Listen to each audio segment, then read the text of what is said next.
जय Hind and hello guys, स्वागत है आपका आपके अपने YouTube चैनल ज्ञानदेव होस्ट में। और इस वीडियो में मैं आपको बताने वाला हूं बिहार होमगार्ड भर्ती 2025 अप्लाई ऑनलाइन प्रोसेस के बारे में कि कैसे आपको फॉर्म फिलअप करना है। गाइस यहां पर इसके फॉर्म फिलअप ऑलरेडी आपके 27 मार्च 2025 को स्टार्ट हो चुके हैं, बट गाइज आपके सामने अलग अलग प्रॉब्लम आ रही है फॉर्म को भरने में, जैसे कि आपका पेमेंट कट जा रहा है और वो अपडेट नहीं हो रहा है। तो ऐसे में आप क्या करेंगे, इसके अलावा जो भी अन्य इशू आ रहा है इस फॉर्म को भरने में, उन सभी के सॉल्यूशन के साथ में आपको पूरा फॉर्म फिल करके दिखाया जाएगा और आपको बताया जाएगा कि कैसे आप बिना किसी मिस्टेक के अपना फॉर्म भर पाएंगे। तो वीडियो को आपको पूरा देखना है और अगर आपके मन में उसके बाद भी कोई सवाल कोई डाउट रह जाए तो आप कमेंट के माध्यम से पूछ लीजिएगा। अब चलिए शुरू करते हैं। गाइज अगर आपने अभी तक वीडियो को लाइक शेयर नहीं किया कर दीजिए और अगर आप चैनल के ऊपर नए हैं तो चैनल को सब्सक्राइब करके बेल आइकन ऑन कर लीजिएगा। इसके बाद में जो लिंक मैंने आपको वीडियो के डिस्क्रिप्शन में दिया है आप ओपन करेंगे। ओपन करने के बाद आपको जानने को मिलेगा कि इसमें 15,000 पोस्ट निकाली गई है,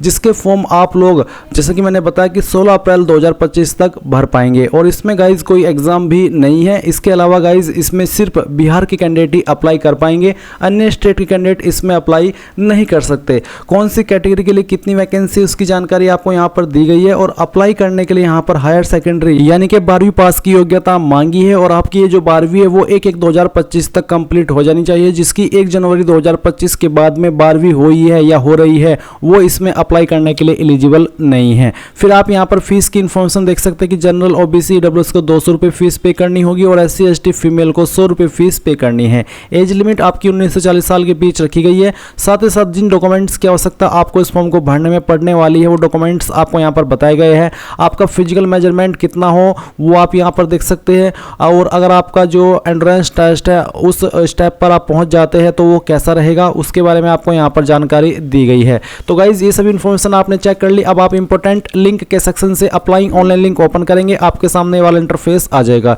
यहां पर आने के बाद में सबसे पहले आप ऊपर एक नोट देख सकते हैं जो कि आपको यहां पर इसलिए दिया जा रहा है क्योंकि बहुत सारे कैंडिडेट ये प्रॉब्लम फेस कर रहे हैं, जिसमें आपको ये बोला है कि अगर आपका पेमेंट फेलियर किसी कारणवश हुआ है, यानी कि आपका पेमेंट फेलियर हो चुका है, आपकी फीस अकाउंट से कट हो गई बट अपडेट नहीं हुई, तो आपको बोला है आपको राशन ID प्राप्त नहीं हुआ है, तो उस स्थिति में आपका पेमेंट 7 कार्य दिवसों में आपके खाते में लौटा दी जाएगी। आप पुनः अपना फॉर्म फिर से भर सकते हैं। यानी कि अगर आप इसमें राशन कर रहे हैं और फिर आपका पेमेंट कट गया और कटने के बाद में आपको राशन नंबर प्राप्त नहीं हुआ तो ऐसे में आप दोबारा से अपना फॉर्म भरेंगे, क्योंकि गाइज आपको 7 दिन के अंदर आपका जो पेमेंट है वो वापस कर दिया जाएगा। तो ऐसा इन्होंने यहाँ पर आपको बोला है। अब ये चीज़ आपको क्लियर हो गई। अब यहाँ पर शुरू करते हैं कि कैसे आपको फॉर्म भरना है। तो आप यहाँ पर आएंगे और फॉर न्यू एप्लीकेशन अप्लाई इसके ऊपर क्लिक करेंगे। इसके ऊपर क्लिक करने के बाद आपके सामने कुछ ऐसा इंटरफेस आ जाएगा। यहाँ पर सबसे पहले आपको आपका नाम लिखना है, ये आप 10th के सर्टिफिकेट के अकॉर्डिंग यहाँ पर भरिएगा। इसके बाद गाइज आप यहाँ पर देखेंगे पिता पति का नाम, तो शादी हो चुकी है तो पति का नाम नहीं, तो आपको यहाँ पर आपके पिता का नाम एंटर करना है। उसके बाद में आपको आपकी माता जी का नाम यहाँ पर देना है। फिर आता है स्थायी पता, तो आवेदित जिला, किस जिले के लिए आप फॉर्म भर रहे हैं वो जिला आप सिलेक्ट कर लीजिए। उसके बाद में यहाँ पर आपको आपका जो प्रखंड है वो भी सिलेक्ट कर लेना है। एंड देन जो पोस्ट ऑफिस है आपका वो यहाँ पर आपको लिखना है। नज़दीकी थाना कौन सा लगता है वो आप यहाँ पर लिख देंगे। फिर आपका ग्राम या फिर नगर निकाय कौन सा है वो आप यहाँ पर लिखेंगे और जो आपका पता है एग्जैक्टली वो आप यहाँ पर इसमें भर दीजिएगा। एग्जाम्पल आपको यहाँ पर दिया है। उसके बाद आप नीचे देखेंगे कि आवेदक अपने आवासीय प्रमाण पत्र निर्गत स्थायी स्थित पता से एक ही आवेदन भर सकते हैं। एक से अधिक जिला से आवेदन भरने पर उम्मीदवारी रद्द कर दी जाएगी। यानी कि आप जहां पर जो आपका परमानेंट एड्रेस है उस एड्रेस से एक ही फॉर्म भर सकते हैं। अगर आपने 2 फॉर्म भरने की कोशिश की, एक कहीं और से एक कहीं और से, तो फिर आपके दोनों फॉर्म रद्द कर दिए जाएंगे। इसलिए आपको इस चीज़ ध्यान में रखनी है। अब आती है डेट ऑफ बर्थ। ये आप 10th के सर्टिफिकेट के अकॉर्डिंग यहाँ पर सेलेक्ट कीजिएगा। जो भी आपका ईयर है वो आपको यहाँ पर इस तरह से सेलेक्ट कर लेना है। फिर यहाँ से जो आपका मंथ है वो और उसके बाद में डेट, तो आपका डेट ऑफ बर्थ आ जाएगा।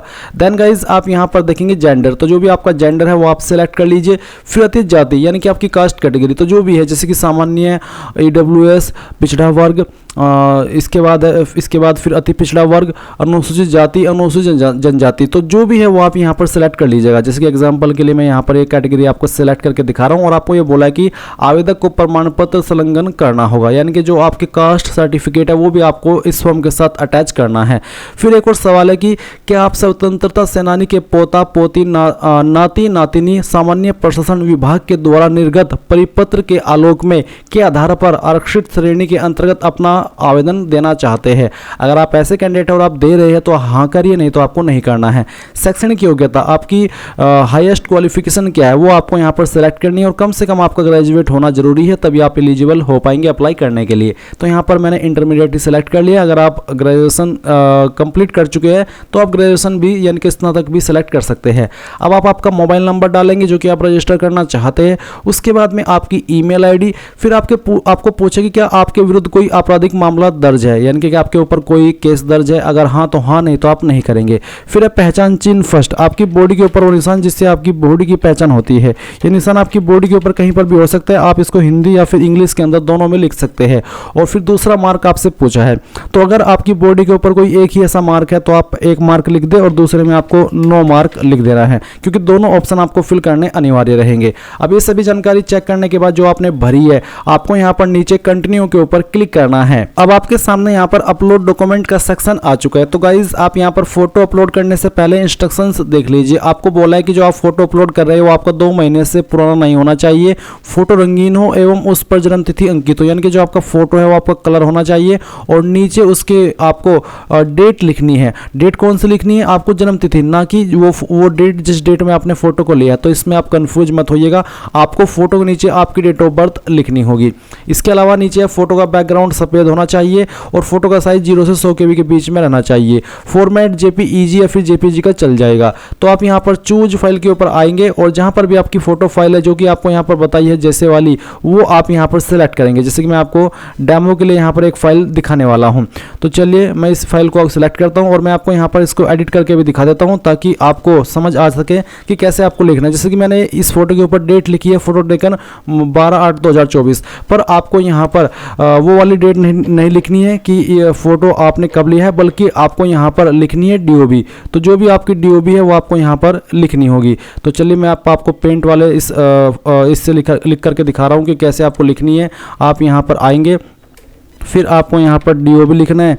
उसके बाद में आपने जो भी आपकी DOB इस फॉर्म के अंदर भरी है वो आपको यहाँ पर इसमें लिखनी होगी, जैसे कि मैं आपको यहाँ पर लिख करके दिखा रहा हूँ। तो इस तरह से आप इसको लिखेंगे और फिर फोटो के नीचे आपको इसको एडजस्ट कर देना है। तो हमने कर दी, फिर मैं इसको यहाँ पर सेव कर देता हूँ। सेव करने के बाद में हम इस फाइल को सिलेक्ट कर लेते हैं, ओपन करते हैं। इस तरह से फाइल यहाँ पर आ जाएगी और उसके बाद आप नीचे आएंगे तो जो आपका सिग्नेचर है वो अपलोड करना है। सिग्नेचर का बैकग्राउंड सफ़ेद होना चाहिए, साइज 0 से 50 KB के बीच में। तो हस्ताक्षर अपलोड करें अंग्रेजी में। पहले आपको यहाँ पर अंग्रेजी वाला सिग्नेचर अपलोड करना है जहाँ पर भी आपका सिग्नेचर है। फिर आप इसको ओपन करेंगे, आपका सिग्नेचर यहाँ पर आ जाएगा। फिर आप हिंदी में, बेसिकली हिंदी में सिग्नेचर आपको आपका नाम ही लिखना होता है। इंग्लिश में तो सिग्नेचर कुछ भी हो सकता है, साइन का मतलब आपको पता ही है, पर हिंदी वाला जो हस्ताक्षर होता है उसमें आपको आपका नाम ही लिखना होता है। तो आप सेकंड वाले में जो आपका हिंदी नाम है जो आपने फॉर्म के अंदर भरा है वो आप यहाँ पर इसमें, या फिर जैसे आप हिंदी के अंदर सिग्नेचर करते हैं वो फाइल आप यहाँ पर अपलोड कर देंगे।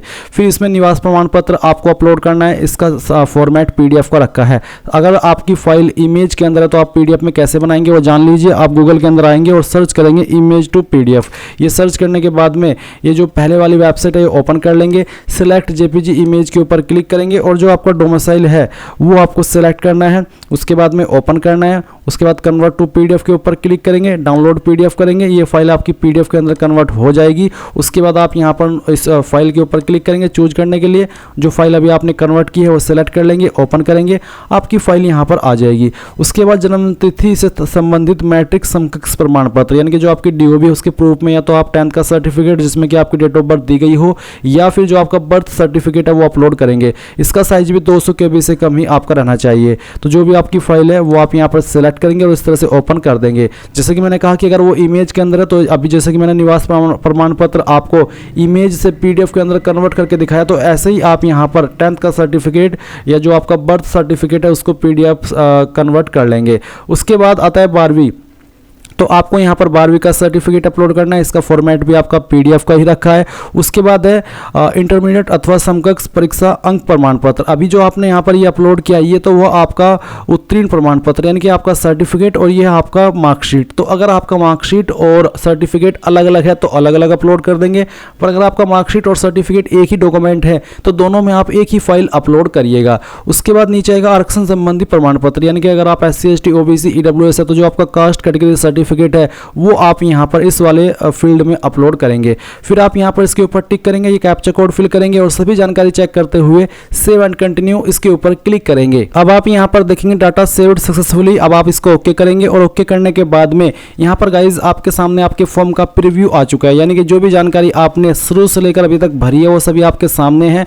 आप यहाँ पर जो डॉक्यूमेंट्स आपने अपलोड किए हैं उनको इस तरह से डाउनलोड करके देख सकते हैं कि सही डॉक्यूमेंट अपलोड हुआ है या फिर नहीं। अगर आपको लगता है कि कोई गलत डॉक्यूमेंट अपलोड हो गया तो आप एडिट के ऊपर क्लिक करके उसका एडिट कर लीजिएगा, नहीं तो आप पूरी तरीके से श्योर हो जाने के बाद में कंफर्म के ऊपर क्लिक कीजिए। अब गाइज आपने जो फ़ोन नंबर अभी यहाँ पर रजिस्टर किया है इसमें डाला है, उसके ऊपर एक OTP गया होगा, वो OTP यहाँ पर डाल दीजिए और वेरीफाई के ऊपर क्लिक कीजिए। OTP verified successfully. अब आप ओके करेंगे। ओके करने के बाद आपको यहाँ पर पेमेंट के पेज पर ट्रांसफ़र किया जाएगा, तो आप यहाँ पर इसमें मे के पेमेंट इसके ऊपर क्लिक करेंगे। देन गाइज आपके सामने वाला इंटरफेस आ चुका है। आप आपकी एप्लीकेशन फीस, कार्ड्स या फिर आपको यहाँ पर जो अन्य ऑप्शन दिए हैं उसका इस्तेमाल करके भी आप इसमें जैसे कि पे through UPI QR code, net banking यानी कि इनमें से जिस माध्यम का इस्तेमाल करना चाहिए आप कर सकते हैं। जैसे ही आप फीस जमा कर देंगे तो गाइज आपकी यहाँ पर जो फॉर्म है वो फाइनल सबमिट हो जाएगी और फिर आप अपने फॉर्म का फाइनल प्रिंट आउट ले पाएंगे। और इसी संबंध में गाइज आपको उन्होंने शुरुआत में ही बोला कि मान लीजिए जब आप पेमेंट कर रहे हैं और आपका पेमेंट फेलियर हो जाता है और आपको आपका जो रजिस्टर नंबर है वो प्राप्त नहीं होता है, तो ऐसे में गाइज आपको वो पेमेंट 7 दिन के अंदर जो कि वर्किंग डे होने चाहिए उसमें वापस कर दिया जाएगा। और फिर आपको बोला है कि यहाँ पर आपको जो आपका फॉर्म है वो पुनः भरना होगा। अब इसमें एक डाउट ये है कि आप तुरंत फॉर्म भर सकते हैं या फिर आपको 7 दिन का वेट करना है कि जब तक मेरी फीस वापस नहीं आती तब तक मैं वेट करूँ और फिर जब फीस वापस आ जाए तब फॉर्म को भरूँ। तो गाइज़ आप यहाँ पर इसमें दोबारा तभी के तभी फीस अपना नया फॉर्म भर सकते हैं, पर उसमें आपको नया नंबर और नई ईमेल यूज करनी होगी। नहीं तो ऐसे में गाइज़ क्या होता है कि कई बार वो फीस अपडेट भी हो जाती है और जब वो फीस अपडेट हो जाती है तो वो आपको वापस नहीं होती है। तो इसलिए आपको 7 दिन का वेट अगर चाहते हैं तो कर लीजिए शुरुआत में, बिल्कुल 7 दिन जब तक फीस वापस ना आए। और अगर आपको जल्दी है, लास्ट डेट बिल्कुल नज़दीक आ चुकी है, तो ऐसे में आप तुरंत दोबारा से नया फॉर्म भरिए, नए रजिस्टर नंबर और नए पासवर्ड, नए जो ईमेल आईडी है उसका इस्तेमाल करते हुए। तो इस तरह से आप फॉर्म भर लेंगे। अगर आपको कोई सवाल डाउट रह गया हो, अभी भी कोई इशू हो, तो आप कमेंट के माध्यम से पूछ लीजिएगा। और अगर आपने वीडियो को अभी तक लाइक शेयर न किया हो कर दीजिए। Thanks for watching. जय हिंद।